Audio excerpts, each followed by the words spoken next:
நீங்க வெறி பிடிச்ச நாத்திகவாதியா இருக்கும்போது நாங்க கடவுளை வணங்கினோம்னா மதவெறி பிடிச்சவங்களா? பட்டை போட்டு பொட்டு வச்சு ருத்ராட்சம் அணிஞ்சோம்னா பேரு சங்கி.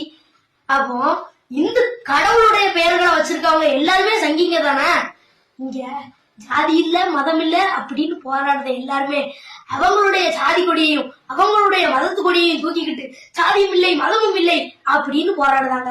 எந்த கிறுக்கனாச்சி ஜாதி கொடியையும் மதத்து கொடியையும் தூக்கிக்கிட்டு ஜாதி இல்லை மதம் இல்லைன்னு போராடுவாங்களா? உண்மை என்னன்னா ஜாதியும் கிடையாது மதமும் கிடையாது. மனுஷங்க இருக்காங்க, கடவுள் இருக்காரு. அவங்க அவங்களுக்கு பிடிச்ச முறையில நம்ம வணங்குறோம், அவ்வளவுதான். குரான் வசனம் 31:30 இஸ்லாத்துக்கு எதிரானது தர்கா அப்படின்னு குறிப்பிட்டிருக்கு.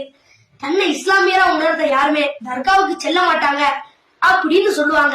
நம்ம இந்தியாவுல எல்லாரும் ஒற்றுமையா இருக்க கூடாது அப்படின்றதுக்காக யாரோ தேவையில்லாதவங்க செஞ்ச சதி இந்த திருப்பரங்குன்ற பிரச்சனை. திருப்பரங்குன்ற மலை முருகனுக்கு சொந்தமானது, இஸ்லாமியர்களின் நட்பு இந்துக்களுக்கு சொந்தமானது. இது ரெண்டுமே